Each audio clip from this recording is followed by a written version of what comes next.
दोस्तों, एक व्यक्ति होता है जो पुलिस को ये बयान देता है कि उसकी पत्नी ने घर में रोज की झगड़ों की वजह से गले में रस्सी का फंदा डालकर पंखे से लटक कर अपनी आत्महत्या कर ली है। लेकिन दोस्तों, पुलिस के पास तभी जो है एफएसएल यानी पोस्टमार्टम की जो रिपोर्ट आती है उसमें एंटीमार्टम के निशान पाए जाते हैं। एंटीमार्टम निशान दोस्तों आपको बता दें, जो मृत से पहले यानी मृत शरीर से पहले जिंदा शरीर में जख्म दिए जाते हैं उनको एंटीमार्टम निशान कहते हैं। उन निशानों को पुलिस देखकर यह अनुमान लगा लेती है कि इस औरत ने आत्महत्या नहीं की, वाकई में इसकी हत्या कहीं ना कहीं की गई है किसी के द्वारा।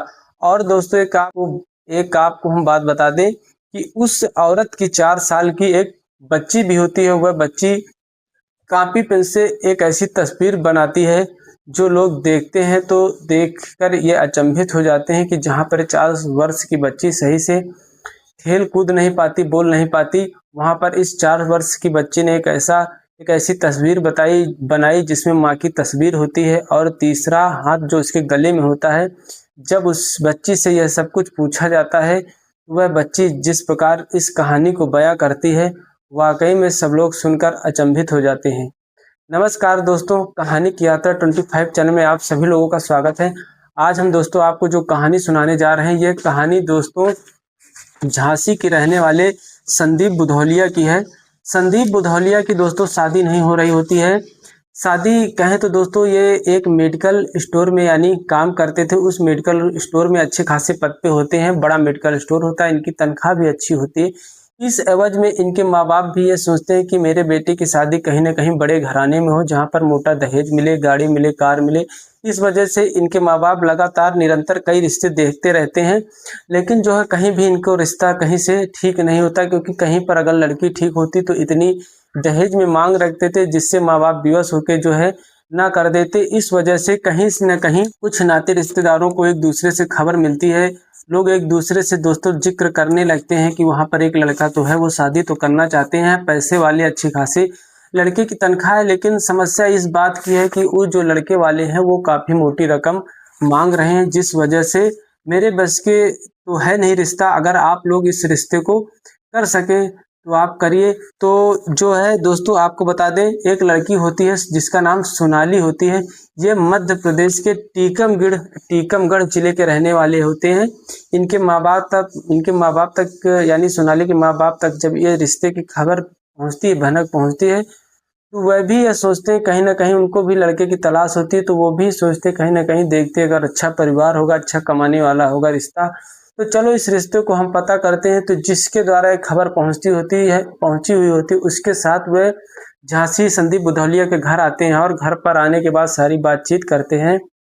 बातचीत करने के बाद संदीप बुधौलिया के घर वाले जो है मोटी रकम की मांग करते हैं। पहले तो उनसे पूछा जाता है लेकिन वह सही से नहीं बताते। बाद में उनका ये कहना होता है कि अगर कम से कम 10-12 लाख रुपए नगद और जो है एक गाड़ी जो हमको मिल जाए, जिससे हमारे समाज में इज्जत बनी रहेगी और जो है रिश्ता भी अच्छा खासा हमारा आपका बन जाएगा। तो कहीं ना कहीं सोनाली के पिताजी जो होते हैं वह इन बातों को सुनते हैं और वह लड़कों वालों से यह बोलते हैं कि हम गाड़ी आप कौन सी लोगे, कौन सी नहीं लोगे, ये तो हम नहीं जानते। हम आपको, अगर आप हमसे रिश्ता, हमारी बेटी से रिश्ता करना चाहोगे तो हम कम से कम आपको नगद 20 लाख रुपए देंगे। ये सब बात सुनते हैं और संदीप बुधौलिया के माता पिता भी लालची किस्म के होते हैं। वह बोलते हैं कि ठीक है, हम समय आने पर मतलब 1-2 दिन में तुमको सोचकर बताएंगे। इधर ये चले जाते हैं सोनाली के पिता और संदीप बुधौलिया के माता पिता सोचते हैं कहीं भी ऐसा रिश्ता नहीं मिला है, चलो जो भी मिल रहा है सही मिल रहा है, इसी रिश्ते को हाँ करते हैं। बाद में दबाव डालेंगे कि पैसों के साथ साथ 4 व्हीलर भी दे दें। अब ये बात सबको रिश्ता तय हो जाता है। तय होने के बाद जो है संदीप बुधौलिया के पिता वहाँ खबर भिजवाते, शादी का समय आ जाता है।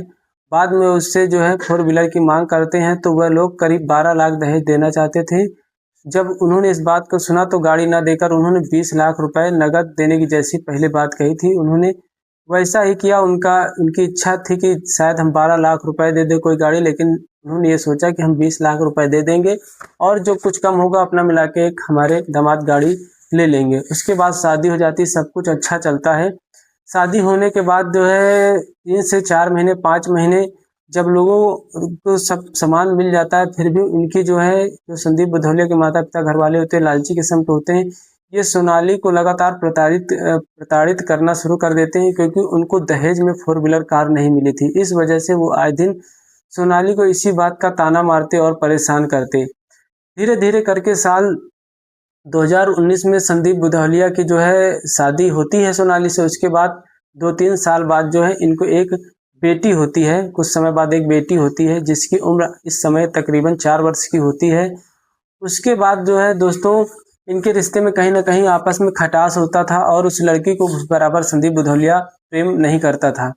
उसके बाद दोस्तों जो है सोनाली के मामा के लड़के की शादी जो है 14 फरवरी को होती है। तो इस वजह से 12 फरवरी को सोनाली अपनी छोटी बेटी के साथ मामा के लड़के की शादी के लिए निकल जाती है अटेंड करने के लिए। और यह जब चली जाती है तो इधर संदीप बुधौलिया शादी में सोनाली के साथ नहीं जाता, क्योंकि इन दोनों में अनबन हमेशा रहा करती है। उसके बाद दोस्तों शादी हो जाती है। इधर 16 तारीख को संदीप बुधौलिया जो है सोनाली को ये धमकी देता है, अगर तुम 17 तारीख को हमारे घर नहीं आ गई तो तुमको हम घर से हमेशा के लिए निकाल देंगे। अब इधर सोनाली भी घबरा जाती है और अपनी छोटी बच्ची को लेती है और झांसी के लिए रवाना हो जाती है। यह जो है दूसरे दिन झांसी पहुंच जाती है और पहुंचने के बाद शाम को जो है दोस्तों इन दोनों के बीच फिर से झड़प होती है। और झड़प होने के बाद इनके माता पिता जो है होते नहीं हैं। उसके बाद जो है संदीप बुधौलिया क्या करता है, अपनी पत्नी को बहुत मारता पीटता है। मारने पीटने के बाद बहुत सारे जख्म देता है, जिससे वह बेटी जो डरी सहमी हुई होती है किनारे बैठकर सब कुछ देख रही होती है किस प्रकार पिता उसके माँ को जख्म देते हैं, मारते पीटते हैं। और मारने पीटने के बाद एक रस्सी से उसके गले में फंदा बनाकर जो है दोस्तों पंखे से लटका देते हैं। और लटकाने के बाद सुबह जो पुलिस को इत्तला देते हैं कि हम घर पर थे नहीं और हमारी बीबी ने जो है आत्महत्या कर ली है। अब इधर दोस्तों पुलिस आती है। जब पुलिस आती है तो उससे यही सब कुछ बयान करते हैं। इधर यही खबर जो है सोनाली के माता पिता ने मध्य प्रदेश टीकमगढ़ तक पहुंचती है। वहां से इनके माता पिता जब सुनते हैं तो आनंद फानन उस लड़की के नाना नानी तुरंत मौके पर पहुंचते हैं। पहुंचने के बाद जब यह सब देखते हैं तो वो काफ़ी दुखी हो जाते हैं और परेशान हो जाते हैं। उनका कहना होता है कि अगर बेटी तुमको किसी प्रकार की कोई दिक्कत थी तो तुम हमसे बताती, तुमने आत्महत्या क्यों कर ली है। इधर दोस्तों पुलिस जो है लाश को पोस्टमार्टम के लिए भेजती है और सारी जांच आती हैं। और इधर जो है लड़की को दोस्तों जब अपने नानी नाना उसको अपने पास में रखते हैं तो लड़की बड़ी डरी सहमी होती है। बाद में वह अपने नानी नाना के सामने एक कागज में एक तस्वीर बनाती है। और जैसा कि ये हमारे बगल में आपको तस्वीर दोस्तों दिख रही है, देखिए ये किस प्रकार लड़की तस्वीर बनाती है। जो आपको दिख रहा है कार्टून बना हुआ, ये इसकी मम्मी की तस्वीर है। और जो तीसरा हाथ है इसके पिता। यानी लड़की से जब पूछा जाता है कि बेटी इस तस्वीर में कौन कौन, तो वह बताती है मेरी मम्मी और इस मेरे पापा, इन्होंने मेरे मम्मी को इस तरीके मारा और अपने हाथों से मम्मी का गला घोंट दिया। जब इस बात को सुनते हैं उसके नानी नाना तो उससे सब आराम से पूछते तो सारी हकीकत वो लड़की बयां करती है। उसके नानी नाना तुरंत पुलिस को इत्तला करते हैं। इधर पुलिस जो पोस्टमार्टम के लाश भेजती है, उधर से जो है रिपोर्ट भी आ जाती है पोस्टमार्टम के। उसमें कुछ एंटी मार्टम के निशान मिलते हैं, यानी जीवित समय में जो जख्म दिए जाते हैं वो जख्म मिलते हैं। उन जख्मों से ये पता चल जाता है पुलिस को पहले इसको मारा गया था। इस औरत को मारने के बाद इस युवती की लाश जो फंदे पर लटकाई गई है। उसके बाद संदीप बुधौलिया को पुलिस जो है कड़ाई से जब सब कुछ पूछताछ करती है, जब कड़ाई बरतती है तो संदीप बुधौलिया सब कुछ कबूल कर देता है। किस वजह से उसने मात्र कुछ चंद पैसों की लालच में उसने जो अपनी पत्नी की हत्या कर दी। और जो उसकी बच्ची होती है दोस्तों उसको भी वो बराबर प्रेम नहीं करता था। इधर जब दाह संस्कार का समय होता है तो पुलिस उससे ये पूछने का प्रयास करती है कि वो वहाँ पर दाह संस्कार अपनी पत्नी का करने जाएगा नहीं, लेकिन वह दोस्तों दाह संस्कार के लिए भी नहीं जाता। और वही 4 साल की बच्ची अपनी माँ को जो है दाह संस्कार में यानी आग लगाती है। और उस बच्ची से जब पूछा जाता है कि तुम्हारे पिता नहीं आए तो वह रोते हुए जवाब देती है कि मेरे पिता ने ही मेरी माँ को मारा है और आज भी वह आए नहीं। ये सब वहाँ पर जो उनके नाते रिश्तेदार होते हैं, ये सब सुनकर सभी की आंखें नम हो जाती हैं दोस्तों।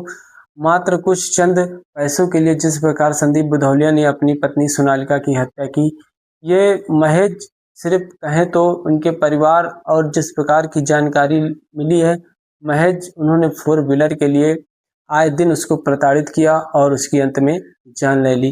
तो कहीं न कहीं दोस्तों, इस कहानी को सुनाने का मतलब मेरा किसी के दिल को ठेस पहुँचाना नहीं है, मात्र एक जागरूकता के तौर पर है। हमारा कहना ये है कि मान लो जिस व्यक्ति को इतना मोटा दहेज चाहिए, वो खुलकर पहले ही बता दे क्यों किसी की ज़िंदगी प्रताड़ित करना चाहता है या करता है। और अंततः क्या अब संदीप बुधौलिया खुश रह पाएगा? वो भी आखिर कहीं न कहीं सलाखों के पीछे अपने जीवन को व्यतीत करेगा। आज की कहानी में बस इतना ही दोस्तों, धन्यवाद।